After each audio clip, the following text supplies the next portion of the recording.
పెళ్ళైనా పండగైనా వేడుక ఏదైనా పట్టుచీరల ప్రత్యేక వేదిక వారాహి సిల్క్స్. సాంప్రదాయానికి సౌందర్యానికి వారధి. నమస్తే, నేను Keshav. Welcome to Suman TV. ఆంధ్రప్రదేశ్లో సోషల్ మీడియా వార్ గురించి రోజుకో కథనం వినిపిస్తుంది. అలానే సోషల్ మీడియాకి సంబంధించి ఒకరిపైన ఒకరు విమర్శలు చేసుకోవడం అనేది పరిపాటిగా మారిపోయింది. అయితే ఈ సమస్యకి ఫుల్ స్టాప్ పెట్టేటువంటి క్రమంలో ఏపీ సర్కార్ కీలకమైనటువంటి ఒక అడుగు ముందుకు వేయబోతోంది. దీనిపైన ప్రత్యేక చట్టాన్ని రూపొందించేందుకు కావాల్సిన కసరత్తు చేస్తుంది. ఒకవేళ ఈ చట్టం వస్తే ఎటువంటి పరిణామాలు ఉంటాయి, అలానే కొత్త చట్టాల ద్వారా శిక్షించాలని ప్రభుత్వం చేస్తున్నటువంటి ప్రయత్నాలకి వ్యతిరేకత వచ్చే అవకాశం ఉందా? ఈ అంశాన్ని విశ్లేషించేటువంటి ప్రయత్నం చేద్దాం. మనతో పాటు పొలిటికల్ అనలిస్ట్ చంద్ర శ్రీనివాస్ గారు. నమస్కారం. నమస్కారం అండి. సోషల్ మీడియాలో రోజు రోజుకి ఏదో ఒక ఇష్యూ జరుగుతూనే ఉంది. అలానే గత 5 ఏళ్లలో గత ప్రభుత్వ హయాంలో ఉన్నప్పుడు ప్రతిపక్షాలను టార్గెట్ చేశారని, ఇప్పుడు ఉన్నటువంటి ప్రభుత్వం ఇప్పుడున్నటువంటి విపక్షం పైన ఫోకస్ చేసి రాజకీయం నడిపిస్తోంది అనేటువంటి విమర్శ వస్తుంది. వీటన్నిటికీ ఫుల్ స్టాప్ పెట్టడం, చట్టం రూపొందించడం మాత్రమేనా, ఇంకా వేరే ప్రత్యామ్నాయ మార్గాలు ఉన్నాయా? చట్టం రూపొందించాలండి. ఎందుకంటే వీళ్ళు మారకపోతే ఏం చేయాలి? మనం మారాలి. ఇవి మారకపోతే ఇప్పుడు 5 సంవత్సరాలు సైకోలుగా వ్యవహరించి వ్యక్తిగత హననం చేసి వ్యక్తిగత జీవితాలతో చొరబడి భార్యల్ని, పిల్లల్ని, ఎవరిని, పసిపిల్లలు కూడా వదిలిపెట్టాలి. అంటే ఆ భయం అనేది లేదు వాళ్ళకి. భయం అనేది కలగాలి. భయం అనేది కలగాలంటే ఏం చేయాలి? చట్టాలు రావాలి. చట్టాలు మరింత కఠినతరంగా ఉండాలి. ఒక డిఐజీ స్థాయి అధికారే ఆయన పాపం ఆ పోస్టుని కూడా పక్కన పెట్టేసి నాకు బాధేస్తుందని చెప్పేసి, వీళ్ళు రాక్షసులు, వీళ్ళు మనుషులు కాదు, అరబ్ కంట్రీస్లో అయితే రాళ్ళతో కొట్టి చంపేస్తారు అంటే ఆయన ఎంత వాళ్ళ ఆ లాంగ్వేజ్ ఎంత ఇదిగా ఉందో మనం అర్థం చేసుకుంటాం. సభ్య సమాజం తలదించుకునే విధంగా మాట్లాడారు. అదుపు లేకుండా మాట్లాడారు. కాబట్టి ఎక్కడొకటి కట్టడి అయిపోతే కరెక్ట్ కాదు కదండి. అంటే ఓటీటీలో లేని సెన్సార్షిప్ సోషల్ మీడియాకి ఎందుకు అంటున్నారు కొంతమంది. ఇప్పుడు రాజకీయాలు ఏంటంటే, రాజకీయాల్లో వచ్చినప్పుడు అది పాలిటిక్స్ ఈజ్ పాయిజన్. అది అందరూ తెలిసే వస్తారు. అది పాలిటిక్స్ తెలిసిన వాళ్ళు సక్సెస్ అవుతారు. ఒకవైపు అవతల వాళ్ళు ఎదుగుతుంటే వాళ్ళని మానసికంగా దెబ్బ కొట్టడానికి, వాళ్ళ వ్యక్తిగత జీవితాల్లోకి వెళ్తే వాళ్ళ ఫ్యామిలీని అంతా బాధపడతారు. ఆ విధంగా మానసికంగా దెబ్బ కొట్టవచ్చు. అది ఒక ఈజీ అయిపోయింది ప్రాసెస్ రాజకీయాల్లో. ఫేక్ అకౌంట్లు క్రియేట్ చేయడం, ఫేస్బుక్లు, ఇవన్నీ కూడా ఒక రకమైన స్ట్రాటజీ. కాబట్టి ఎక్కడో ఇది కట్టడేయాలంటే మీరు అన్నట్టు పవన్ కళ్యాణ్ గారు నిన్న ఫస్ట్ టైం అసెంబ్లీలో ఆయన చెప్పినప్పుడు social media abusing protection bill రావాలి అని చెప్పేసి ఆయన ప్రపోజల్ పెట్టాడు. అది అందరూ ఆమోదం. ఇప్పుడు 164 సీట్లు ఉన్నాయి. ఈజీ, చట్టం ఈజీ. ఇప్పుడు ఎడిదిరి 11 మంది గెలిచిన ఆ నాయకుడితో పాటు 10 మంది వాళ్ళని రానిట్లా, ఈయన పోట్ల గైర్హాజరు బ్యాచ్. ఇప్పుడు వాళ్ళు ఉన్నా లేకపోయినా బిల్లు ఆమోదం తెలియజేస్తారు. పెద్ద సమస్య కాదు. ఇదే రైట్ టైం. ఎక్కడో చోట ఆ భయం అనేది లేకపోతే ఇష్టానుసారంగా సైకోలు మొత్తం రాష్ట్ర వ్యాప్తంగా విస్తరిస్తారు. ఆలోచించి మిగతా రాష్ట్రాలు కూడా పాకుద్ది. కాబట్టి భయం అనేది ఇప్పుడు కలుగుతుంది. ఒక్కొక్క స్టెప్ బై స్టెప్ వాళ్ళందరూ అంటే ఇప్పుడు మీరు వీళ్ళకొక న్యాయం, వాళ్ళకొక న్యాయం పాటిస్తున్నారు. పోసాని కృష్ణమురళి గారు పెట్టాడు ప్రెస్ మీట్ పెట్టి, ఆయన చాలా క్లియర్గా ఎక్స్ప్లెయిన్ చేశారు.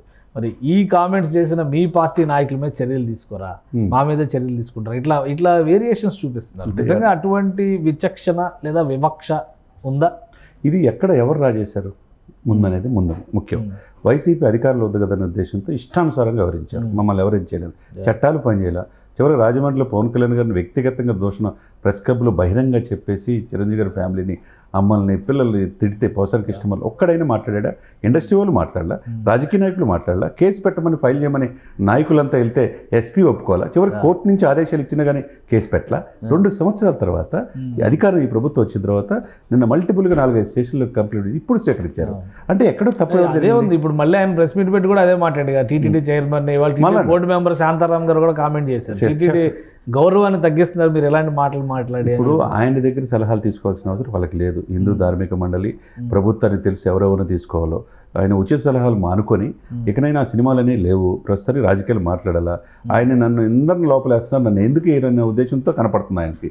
ఎప్పుడు తొందరగా తీసుకెళ్తారు, డెఫినెట్గా తప్పదు అది ఆయనకి. ఇప్పుడు ఆయన ఇష్టం వచ్చినట్టు మాట్లాడటం అది కరెక్ట్ కాదండి. ఇప్పుడు నిన్నగాక మొన్న అంబటి రాంబాబు నా ఇంట్లో ఒక సోషల్ మీడియా కార్యకర్త ఉన్నాడు, మీరు దమ్ముంటే అరెస్ట్ చేయమన్నాడు, చెప్పి అరెస్ట్ చేయించుకున్నాడు. ఇప్పుడు చూడండి ఇదంతా ఏంది. తర్వాత ఇక శ్రీరెడ్డి అనేది పశ్చాత్తాపం లేఖల రూపంలో వ్యక్తం చేస్తుంది. లోకేష్ అన్న నన్ను క్షమించు, పవన్ అన్న నన్ను క్షమించండి. ఒకవైపు చూడండి బ్యాలెన్స్ చేస్తుంది. అసభ్యంగా నేను తిట్టి నీ ప్రభుత్వం పోవడానికి కారణమైన జగన్ అన్న అని ఆయనకి సారీ చెప్తుంది, ఇటు లోకేష్ చెప్తుంది. ఆయన చూడండి ఇక్కడ ఎవరికి మేలు చేశారు ఇక్కడ. అంటే భాష ఉచ్చారణ బాగుండాలి సార్. ఇష్టం వచ్చినట్టు మాట్లాడకూడదు. మాట్లాడితే చట్టం తన పని తెలుసుకుంది. చట్టాలు మీరు అన్నట్టు చట్టాలు కఠినతరం అయితేనే వీళ్ళకి ఫుల్ స్టాప్ పడుతుంది.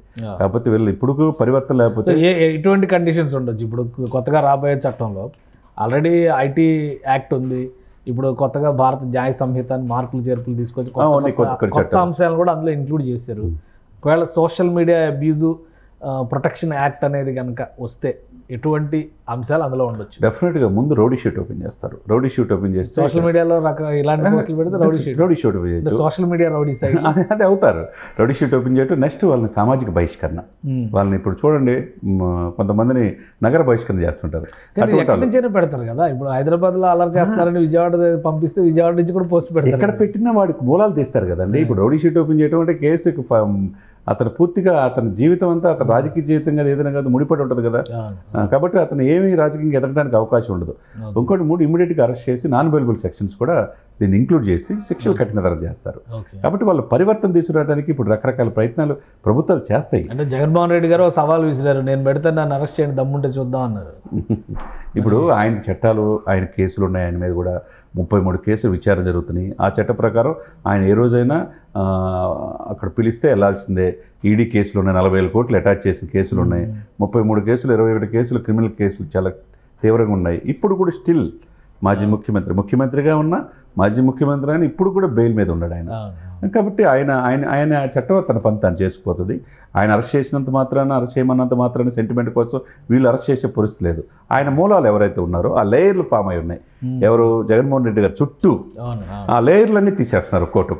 ఒకటి ఒలుచుకుంటే వెళ్తున్నారు. ఆయన ఒక్కడికే సింహం సింగల్ అన్నట్టు సింగల్గానే మిగిలిపోయే అవకాశాలు స్పష్టంగా కనపడుతుంది.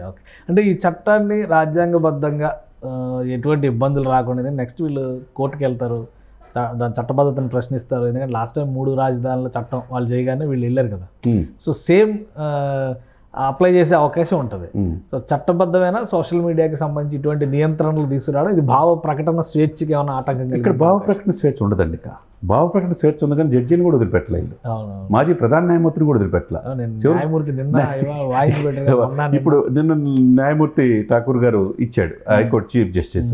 అరే బాబు మమ్మల్ని మా న్యాయమూర్తులు కూడా మీరు వదలలేదు, మీరు దీనికి ఎక్కడో చోట పులి స్టాప్ పడాలని చెప్పి వాళ్ళు కూడా అన్నారు. సుప్రీంకోర్టుకి వెళ్ళినా వీళ్ళకే న్యాయం జరుగుతుంది. ఇంకా టఫెస్ట్ సిచ్యుయేషన్స్ ఉంటాయి. రాబోయే రోజులు చాలా గడ్డు కాలమే. వైసీపీ సోషల్ మీడియా కావచ్చు, ఏ సోషల్ మీడియా అన్నా అంటే విశృంఖలంగా ఇష్టం వచ్చినట్టు వ్యక్తిగత జీవితాలకు చొరబడి వ్యక్తిగత అన్నం చేసి భాషకి అద్దు ఆపు లేకుండా ఉంటే శిక్ష ఎలా పడితే అలా అరే తురే అని రాస్తున్నారు కదా. వీటన్నిటికీ ఫుల్ స్టాప్ పట్టింది. రైట్. థ్యాంక్ యూ చంద్ర శ్రీనివాస్ గారు. ఇది ఆంధ్రప్రదేశ్లో సోషల్ మీడియా నియంత్రణ కోసం చట్టం తీసుకొచ్చేటువంటి పనిలో ఆంధ్రప్రదేశ్ ప్రభుత్వం కసరత్తు చేస్తుంది. ముఖ్యంగా నాయకుల్ని వాళ్ళ కుటుంబాలని టార్గెట్ చేసి రాసినటువంటి వైనం పైన ప్రభుత్వం చాలా సీరియస్గా ఉంది.